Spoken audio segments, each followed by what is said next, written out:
नमस्कार, मैं हूं शिवनाथ झा आर्यावर्त इंडियनेशन.com के यूट्यूब चैनल कतरन से। मेरे बाबूजी कहते थे, अगर चलोगे नहीं तो गिरोगे कैसे। तुतलाकर ही सही, अगर बोलोगे नहीं तो बोलना सीखोगे कैसे। कल मैं दिल्ली के कनॉट प्लेस एरिया में चतुर्दिक घूम रहा था, लोगों से एक सवाल पूछ रहा था, उनके बारे में जानकारी हासिल करने के लिए प्रयत्न कर रहा था।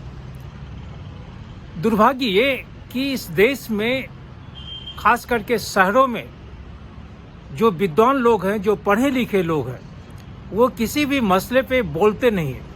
हाँ, आलोचना करने में, सोशल मीडिया पे लिखने में, चिपकाने में, कट पेस्ट करने में पीछे कभी नहीं रहते। मेरा एक सवाल था कि अभी तक स्वतंत्र भारत में तकरीबन 48 लोगों को भारत रत्न की उपाधि से अलंकृत किया जा चुका है, लेकिन उस अलंकरण की जो सूची है उसमें एक व्यक्ति का नाम आज भी नहीं है, जो होना चाहिए था। क्योंकि भारत में जब कॉरपोरेट घरानों का नाम लेंगे तो शायद उस व्यक्ति के सामने भारत का कोई भी कॉरपोरेट सीधा खड़ा नहीं हो सकता है। रतन टाटा, रतन टाटा को भारत रत्न की उपाधि से अलंकृत किया जाना चाहिए था। और आज जनवरी का 4 तारीख है। अगले 22 दिन के बाद भारत 73वां गणतंत्र दिवस मनाएगा और गणतंत्र दिवस के समय में ही उन तमाम लोगों को का नाम भारत सरकार के द्वारा उद्घोषित किया जाता है, भारत सरकार द्वारा घोषणा की जाती है। रतन टाटा को मैं नहीं जानता हूं और स्वाभाविक है रतन टाटा मुझे भी नहीं जानते होंगे, लेकिन आज सुबह से मैं एक कहानी के क्रम में पूरी दिल्ली, खास करके कनॉट प्लेस, नई दिल्ली, पार्लियामेंट, इस क्षेत्र में घूमा लोगों से पूछने के लिए कि क्या रतन टाटा को भारत रत्न की उपाधि के लिए सूटेबल कैंडिडेट नहीं माना जा सकता है। यह सही है कि रतन टाटा बहुत शाय है, वो ज़्यादा अखबार में विश्वास नहीं करता है, अखबारबाजी नहीं करते हैं या फिर टेलीविज़न पे नहीं आते हैं जैसे कि और कॉरपोरेट आते हैं। लेकिन अगर रतन टाटा के लिए भारत के लोग खड़े होकर बोलेंगे नहीं तो ये शर्म की बात है। 80 के दशक के अंतिम में मैं उस समय टेलीग्राफ अखबार में एक कॉरेस्पोंडेंट था और उस समय रतन टाटा एंट्री ले रहे थे टाटा स्टील में। ऋषि मोदी उस समय चेयरमैन थे। ऋषि मोदी और रतन टाटा में खटपट चल रहा था। जमशेदपुर में एक प्रेस कॉन्फ्रेंस किया गया था, मैं उस प्रेस कॉन्फ्रेंस में था और मैंने कहानी किया था ऋषि मोदी जिंदगी, उन्होंने एक शब्द कहा था कि जिंदगी को कभी कॉकटेल नहीं बनाना चाहिए। रतन टाटा ने अपनी जिंदगी को कभी कॉकटेल नहीं होने दिया। जो हैं वही हैं। रतन टाटा किसी अन्य और कॉरपोरेट, हिंदुस्तान के जितने कॉरपोरेट घराने हैं वैसे घराने में रतन टाटा अपने आप को एडजस्ट नहीं कर पाते हैं। आज की तारीख में जितने कॉरपोरेट सत्ता और सरकार के नज़दीक है, रतन टाटा उससे कुछ दूर पे है। लेकिन इस कहानी करने के पीछे सिर्फ एक ही मकसद है कि क्या भारत रत्न की उपाधि के लिए रतन टाटा सूटेबल कैंडिडेट नहीं है। भारत के लोगों को आना चाहिए। लेकिन जब मैं इस चीज़ को बोला, यहाँ लोगों से पूछा, तो पढ़े लिखे लोग ऐसे दुम दबा के भाग गए, बोलना नहीं चाहे। ये अत्यंत दुखद बात है। रतन टाटा देश के उन उद्योगपतियों में हैं जिनकी छवि एक योद्धा की तरह की है। वो एशिया के सबसे बड़ी औद्योगिक घराने के प्रमुख हैं और उनमें सबसे बड़ी खासियत ये है कि वो गांधीयन सिद्धांत के मानने वालों में हैं। उन्होंने अपने साम्राज्य, औद्योगिक साम्राज्य का बहुसंख्यक हिस्सा, अपने स्टेक का बहुसंख्यक हिस्सा समाज के उत्थान, गरीबों के कल्याण, हेल्थ, स्वास्थ्य, शिक्षा को लेकर के उन्होंने किया है। वो सिर्फ अपने पास 1% स्टेक रखते हैं। लंदन में जब यूनाइटेड किंगडम में जब उन्होंने एक स्टील कंपनी ली तो वहाँ के हजारों एम्प्लॉय का जॉब बचाने के लिए उन्होंने करोड़ों और अरबों रुपए का दान दिया, लगाया, जिससे हजारों एम्प्लॉयज़ का जॉब बच पाया। ये एक बहुत बड़ा फैसला था उस घराने के लिए, और जिसको रतन टाटा ने सिर्फ 30 सेकंड में ये फैसला किया था। ये एक बहुत बड़ा फैसला था उस ज़माने में, 2016 की बात मैं कर रहा हूँ। रतन टाटा लुटियन द्वारा 1912 में बनाया गया, 1921 से 27 के बीच बनाया गया इंडियन पार्लियामेंट को नए सिरे से संवारने के लिए रतन टाटा की कंपनी ने विस्टा प्रोजेक्ट को अपनाया है, और जो एक टाइम बॉन्ड के तहत उन्हें ये पूरा करना पूरा होता हुआ दिख भी रहा है। रतन टाटा का सबसे बड़ा योगदान भारतीय समाज में उनके शालीनता को दिया जाता है, और वो निर्विवाद उद्योगपति रहे हैं एशिया के। उनकी औद्योगिक घरानों में बहुत अच्छी इज्जत है, और वो सामाजिक उत्थान को ध्यान में रख कर के ही किसी प्रोजेक्ट को अंजाम देने के लिए जाने जाते हैं। रतन टाटा का साम्राज्य न केवल एशिया में बल्कि दुनिया के देशों में भी उनका एक स्टेक है, और उनकी औद्योगिक घरानों का वहाँ भी साम्राज्य है। रतन टाटा वो कह सकते हैं कि वो ग्लोबल चेहरा हैं भारतीय उद्योग जगत के। शुक्रिया, नमस्कार। Ratan Tata south east Asia के नहीं, दुनिया के देशों में अपने शालीन औद्योगिक घराने के प्रमुख के रूप में जाने जाते हैं। अभी उन्होंने पार्लियामेंट में विस्टा प्रोजेक्ट लिया है, जो पार्लियामेंट को संवारने और नए सिरे से निखारने का कार्यक्रम है। उसको उन्होंने टाइम बाउंड में पूरा करने की बात कही है, और मैं चाहता हूं, और दुनिया देश ये चाहता है कि सामाजिक उत्थान के दिशा में रतन टाटा ने योगदान दिया है। उनकी उस योगदान को देखते हुए सरकार को चाहिए कि उन्हें उसी नई संसद द्वारा उन्हें भारत रत्न की उपाधि दी जाए, क्योंकि वो एक निर्विवाद उद्योगपति रहे हैं और सामाजिक उत्थान के दिशा में उन्होंने बहुत महत्वपूर्ण भूमिका निभाई है। और मेरा ये मानना है कि रतन टाटा समाज के अंतिम व्यक्ति, अपने साम्राज्य के किसी भी व्यक्ति के नौकरी जाने के खिलाफ रहते हैं, और उन्होंने ऐसा किया भी है। और शायद वो गांधीयन के ट्रस्टीशिप के सिद्धांत को उन्होंने 60s में लागू कर दिया था, जिसको बाद में हाल के 10 वर्षों पहले भारतीय संसद ने CSR के रूप में पेश किया है। वो कंपनी की कमाई का एक बड़ा हिस्सा गरीबों में लगाना चाहते हैं, और रतन टाटा ने इसकी शुरुआत की थी 60 के दशक में। और मैं समझता हूं कि वो एक गांधीवादी सिद्धांत था जो समाज के अंतिम व्यक्ति को तक पहुंचाना था, उसका लाभ। और मैं ये मानता हूं कि भारत रत्न रतन टाटा के लिए एक बहुत बड़ा कदम होना चाहिए, भारत सरकार का प्रायोरिटी में लिया जाना चाहिए, क्योंकि वो इसके लिए या उनके लोग इसके लिए कोई कैंपेन नहीं चला सकते। वो एक शालीन उद्योगपति हैं, मुझको लगता है कि भारत सरकार को इस दिशा में सोचना चाहिए। चाहे पंचायत का चुनाव हो, चाहे विधानसभा का चुनाव हो, लोकसभा का चुनाव हो, चुनाव के समय सभी लोग सत्तारूढ़ पार्टी, चाहे पंचायत में हो, विधानसभा में हो, लोकसभा में हो, उसकी आलोचना जरूर करेंगे। लेकिन जब चुनाव का वक्त आएगा तो मतदान में पक्षपात करेंगे। वो खुद निर्णय नहीं ले पाते हैं कि किसे मतदान करना चाहिए, किसके पक्ष में मतदान करना चाहिए। ये पढ़े लिखे लोगों के साथ अधिक लागू होता है। मजदूरों की बात छोड़ देंगे, मजदूर अगर मजदूरी नहीं करेगा तो वो खाएगा क्या। लेकिन जिन्हें खाने की कुवत है, जिन्हें पढ़ने पढ़ाने की कुवत है, वो पढ़ने के बाद भी बोलते नहीं हैं, गूंगे हो जाते हैं। ये शुभ संकेत नहीं है।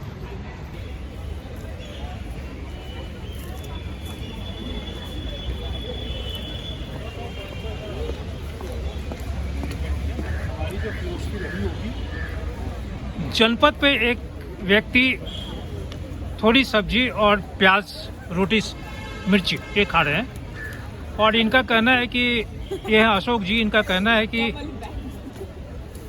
भारतवर्ष के जो सबसे महत्वपूर्ण, सबसे प्रमुख उद्योगपति हैं रतन टाटा, उन्हें भारत रत्न की उपाधि मिलनी चाहिए। अशोक जी, आप क्या कहना चाहेंगे, बताइए। अब तक जो सबसे भारत का सबसे महत्वपूर्ण पद है, वो अवार्ड है, वो है भारत रत्न।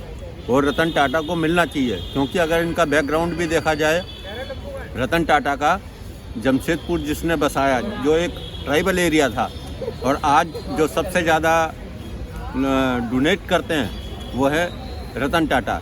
तो एम्प्लॉयमेंट भी सबसे ज़्यादा है। हाँ, प्राइवेट सेक्टर में सबसे ज़्यादा जो डोनेशन करते हैं, इवन अंबानी है, अडानी है, ये कहीं उनके आसपास नहीं है, जो अपनी प्रॉपर्टी का 70% लोगों के जीवन उद्धार के लिए, गरीबों को एज ए ट्रस्ट में वो दान कर देते हैं अपने प्रॉपर्टी का। तो उनको रतन टाटा मिलना, वो उनको पद्मश्री, वो भारत रत्न मिलना चाहिए।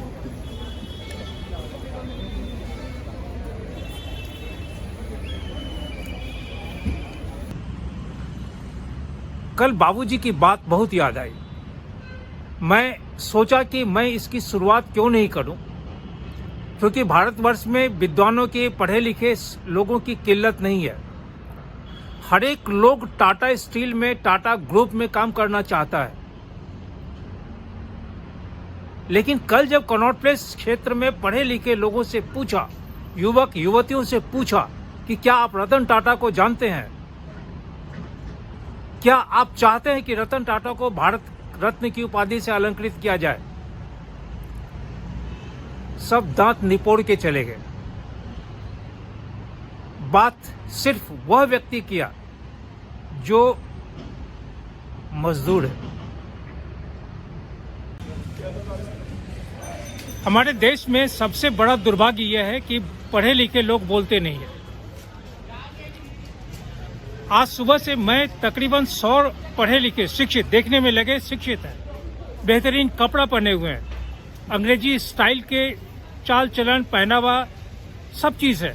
लेकिन जब उनसे एक सवाल पूछे या उन्हें कुछ क्षण रुक कर उस सवाल का जवाब देने के लिए कहे, लोग बोलते नहीं है।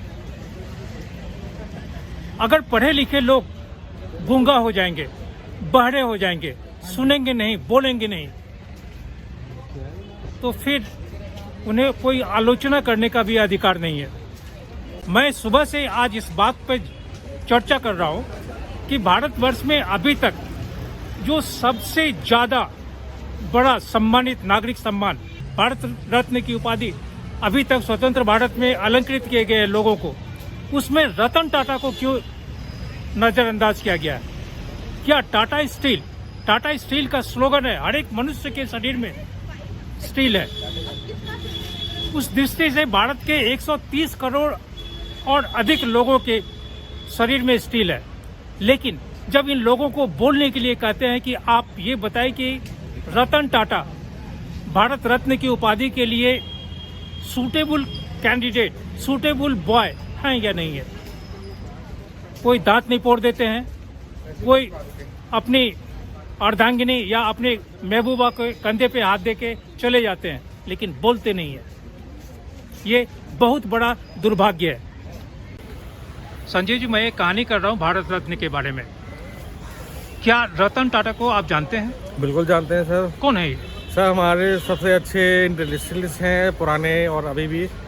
GeM of a person on heads off to him sir, बहुत अच्छे हैं। और उम्मीद करते हैं कि आप भारत रत्न की उपाधि को भी जानते होंगे। बिल्कुल जानते हैं सर, टॉप ऑनर है एनी इंडियन के लिए। क्या रतन टाटा को भारत रत्न की उपाधि बिल्कुल मिलनी चाहिए सर, 100%, 110% मिलनी चाहिए उनको। क्यों?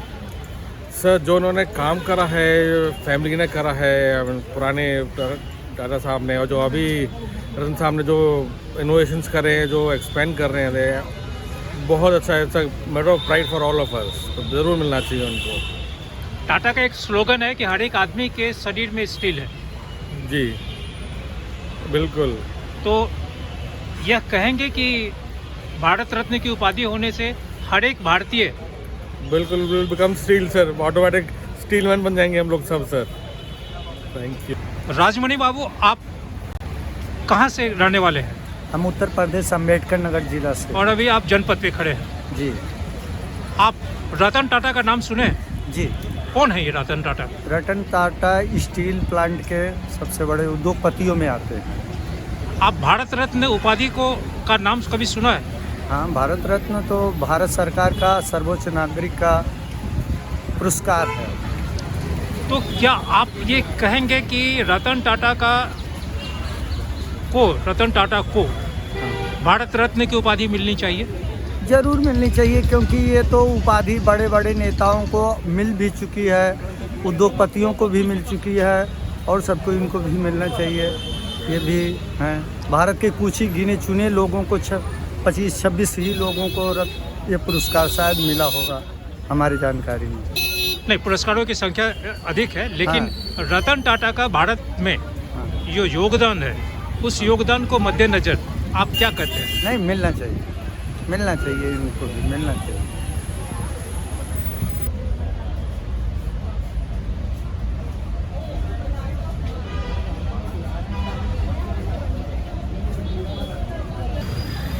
अशोक जी, आप जनपद पे उम्मीद करते हैं? करीब 3 दशक से मैं आपको दिल्ली के सड़क पे ऑटो चलाते हुए देख रहा हूँ। जनपद पे अधिकतर देखता हूँ। बिल्कुल, इससे ज़्यादा ही हो गया। 35-36। आप ऑटो चलाते हैं तो आपके ऑटो में लोहा, लकड़, स्टील सब लगा हुआ है। बिल्कुल 100%। आप रतन टाटा का नाम सुने हैं? बहुत लंबे समय से सुने। बहुत कौन है बारीकी ये? से। कौन है ये? स्टील कंपनी का सबसे मेन मालिक वही है, सर्वेसर्वा। भारत में स्टील सेक्टर का या रतन टाटा का योगदान है अर्थव्यवस्था में? बहुत बड़ा योगदान है। अगर उसके बगैर असंभव है, कोई भी चीज़ लोहा गल जाएगा, पर स्टील एक ऐसा चीज़ है जो बहुत लंबा लाइफ है, उसके बगैर काम संभव नहीं है। भारत सरकार की जो नागरिक सम्मान है, जी, उसमें एक सम्मान है भारत रत्न। 100% है। नाम सुने हैं भारत रत्न का? बहुत सारा नाम सुन रखा। बहुत सारा नाम सुने। तो आपके नज़र में, चूंकि मैं एकदम सड़क पे जो व्यक्ति हैं उन व्यक्तियों से बात कर रहा हूँ, उनसे पूछ रहा हूँ, क्या आपके नज़र में रतन टाटा भारत रत्न के सम्मान के लिए हकदार नहीं है? बहुत बारीकी से हकदार है, लेकिन ये हमारा सरकार का क्या प्रक्रिया है, जो छोटे मोटे को मिल जाता है, जिसको मिलना चाहिए उसको नहीं मिल पाता। ऐसा क्यों? ये हमारे सरकार का व्यवस्था में ऐसा कमी है, या तो कोई ऐसा पॉपुलर नाम हो जाता है उनको मिलता है, और जो लीगल है उनको नहीं मिल पाता। ये लीगल है, इनको मिलना चाहिए।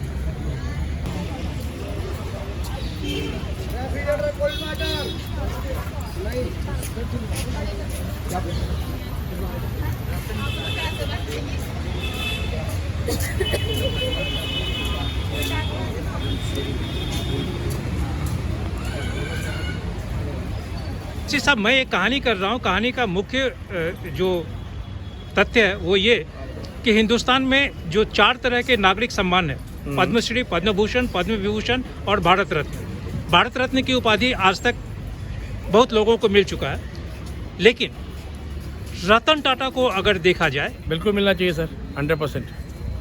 I consider him the front runner. आप इसको थोड़ा विस्तार में करिए। रतन टाटा उन्होंने जो देश के लिए हमारे लिए किया है, I think he should get an award 100%, because हम लोग सिर्फ पॉलिटिशियंस वगैरह को देते हैं। Why not entrepreneur?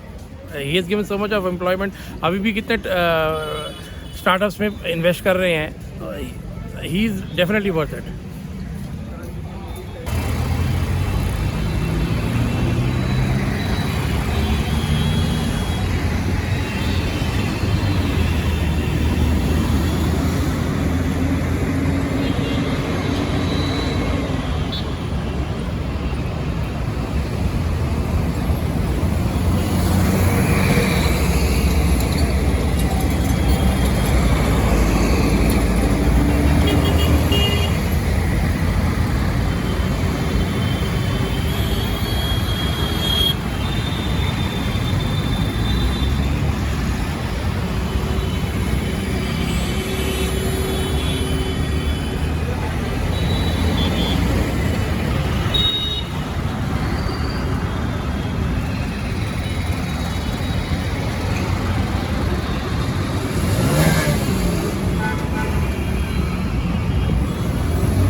शोभा जी, मैं हूँ शिवनाथ झा।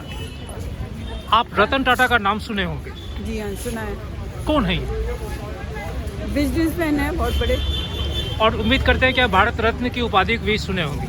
मिलनी चाहिए उनको। रतन टाटा को भारत रत्न मिलनी चाहिए। हाँ जी।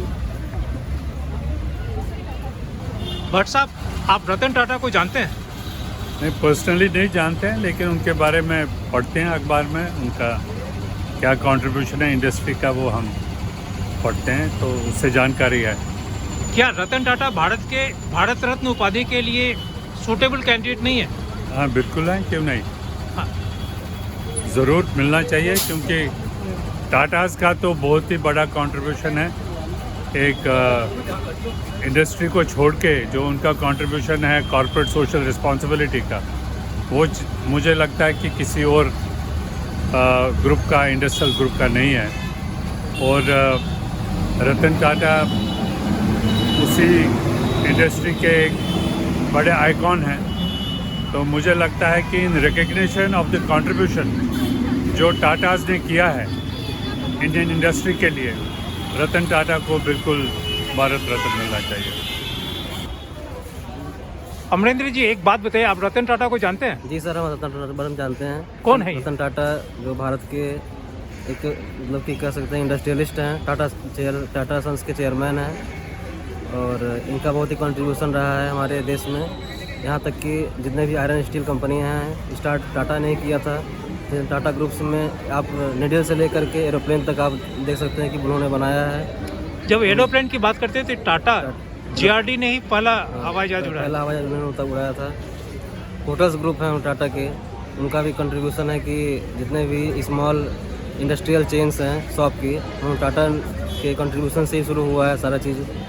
और उनको जरूर भारत रत्न मिलना चाहिए। टाटा को भारत रत्न नाम सुना है इसका? जी सर।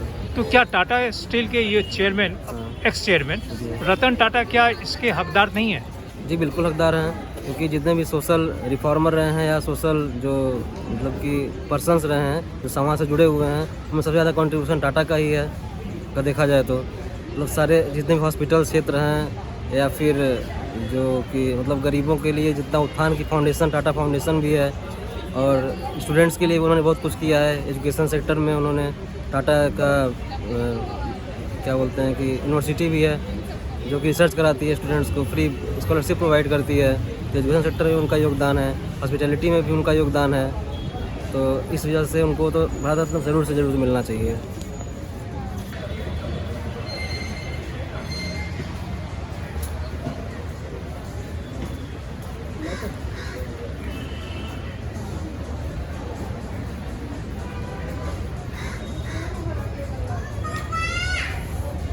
नरेंद्र जी, आप तो इस ब्लॉक में करीब 25 साल से ज़्यादा, आपके बाबूजी सभी लोग पान बेचते आए हैं। 25 साल में जो लड़का यहाँ बच्चा छोटा सा था वो बड़ा होके जा रहा है। आप रतन टाटा को जानते हैं, पहचानते हैं, नाम जानते हैं उन्हें? नाम कौन है ये? इंडस्ट्री तो भारत रत्न नाम सुना है?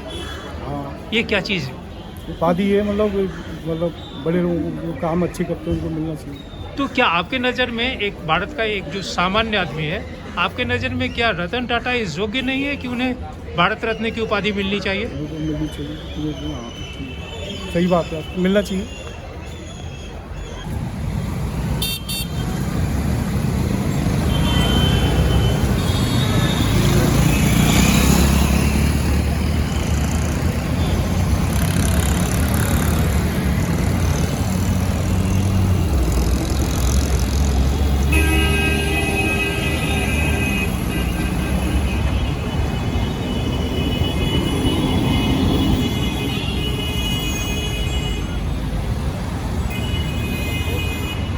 पूनम जी, आप तो शिक्षिका हैं, जी आप रतन टाटा को सुने हैं, नाम सुने हैं? बिल्कुल सुने। कौन है ये?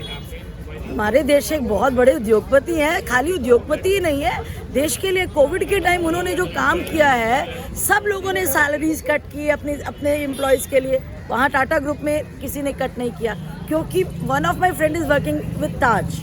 शी सेड कि हमको पूरी सैलरी मिली है, जबकि सब लोगों ने सैलरीज कट किया था। और कोविड के टाइम पे जब जेन्युइनली कंट्री को हेल्प चाहिए थी, लोगों को, सिटीजन्स को हेल्प चाहिए थी, उस टाइम सैलरी डिडक्ट करना was injustice and giving full salary is justice. जो इंसान देश के लोगों के लिए इतना सोचता है, वो उसके अलावा और कोई डिजर्व भी नहीं करता। बाकी तो सब आई थिंक जो पॉलिटिशियंस को आप जो देते हैं, that is just may be for your benefits and may be for your appreciation. He is the only deserving candidate, you should consider. तो आप कहेंगे कि रतन टाटा सबसे सूटेबल बॉय हैं डेफिनेटली और is Bharat very Ratna. Suitable for Bharat sir as compared to other candidates.